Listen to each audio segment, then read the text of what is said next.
Bismillahirrahmanirrahim.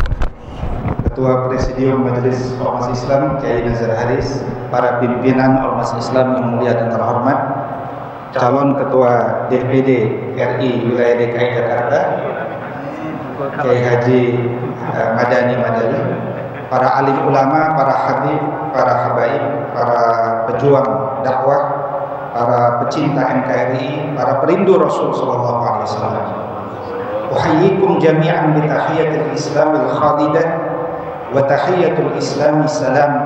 Assalamualaikum warahmatullahi wabarakatuh. Alhamdulillah wassalatu wassalamu ala Rasulillah wa ba'd. Allahu ghayatuna. Allah harus selalu menjadi tujuan hidup kita. Wal ikhlasu mabda'una. Ikhlas harus menjadi fondasi dalam amal kita. Wal islahu sabiluna. Terus menerus melakukan reformasi dan perubahan adalah gaya hidup kita. Wal mahabbatu syiaruna. Dan melakukan segala perbaikan di dunia ini dengan cinta adalah syiar kita. Sebagai informasi, Badan Kerjasama Pondok Pesantren se-Indonesia lahir 5 Maret 1972, didirikan oleh para pejuang dan para pimpinan pondok pesantren, wabil khusus Dr. Muhammad Natsir dari Jakarta, Kiai Haji Soleh Iskandar dari Bogor, Kiai Haji Nur Ali dari Bekasi, Kiai Khair Afandi dari Tasikmalaya, Kiai Abdullah Syafi'i dari Jakarta, Kiai Abdullah bin Nuh dari Bogor, Kiai Dr. Ezen Muttaqin dari Bandung, Kiai Abdul Halim dari Cianjur, Kiai Hasan Natsir dari Jakarta, dan Kiai Haji Hasan Basri dari Bogor.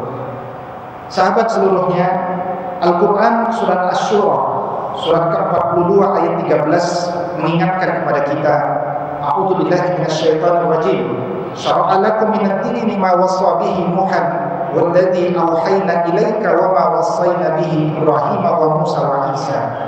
Bahwa ada kesamaan syariat di antara para nabi, yaitu an aqimuddin wa la tatafarraqu fihi. Kita ini semuanya harus menjadi penegak agama dan mempersatukan umat. Walhamdulillah, di Masjid Nurul Madinah para pimpinan ormas Islam bersatu untuk menjaga negara kesatuan Republik Indonesia. Kita butuh penegak agama yang cerdas akalnya, yang bersih jiwanya, yang kuat jasadnya. Jawabannya ada pada santri yang punya ragam kompetensi yang lengkap sebagai khalifatul fil ardi. Guru kita Profesor Dr. Didin Hafiduddin selalu mengingatkan di depan para pimpinan pondok pesantren di berbagai wilayah, pondok pesantren bukan sekedar lembaga pendidikan, dia juga adalah lembaga perjuangan. Kita harus mendidik bukan sekedar santri yang belajar ilmu, tapi juga santri yang siap berjuang. Maka pondok pesantren harus kembali menjadi tempat yang paling berwibawa di muka bumi.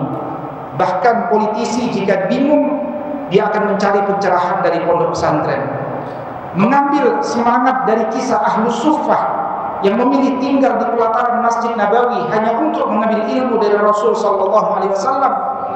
Negara ini belum ada, pondok pesantren telah berdiri, bahkan melahirkan generasi yang hanya bergantung kepada Allah, bukan bergantung kepada IMF, PBB, Amerika, Israel, atau Cina. Bahkan negara ini kemudian dibentuk oleh sebagian alumnus pondok pesantren. Kontribusi Muslim dalam sejarah sungguh luar biasa.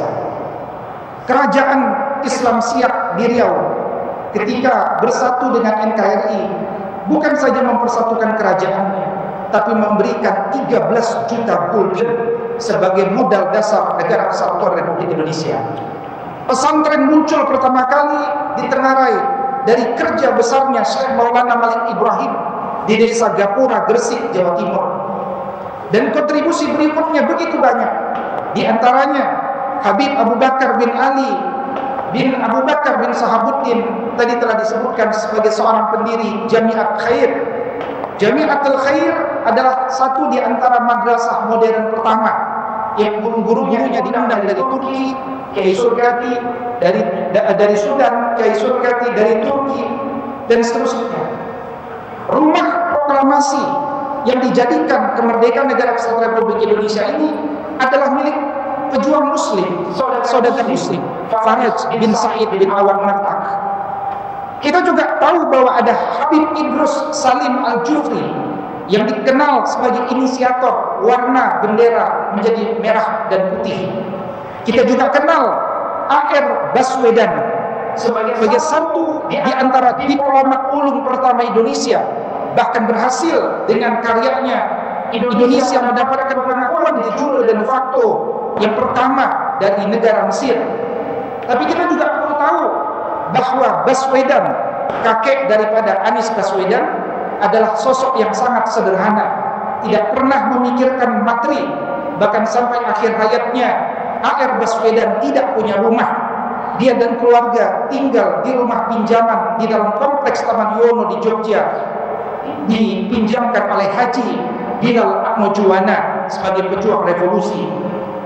Bahkan mobil yang dimiliki oleh Baswedan adalah hadiah ulang tahun ke-72 dari sahabatnya Adam Malik saat menjabat wakil presiden. Kita sekarang butuh presiden yang santri. Setuju?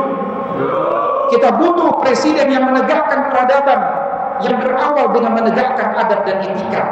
Bukan peradaban jika gedung-gedung tinggi mencakar langit, tapi masjid sulit dicari karena mencakar bumi. Bukan peradaban jika ditegakkan di atas hutang yang sulit terbayarkan, di atas ketundukan, atas konsep-konsep asing yang destruktif seperti feminisme dan sefilis.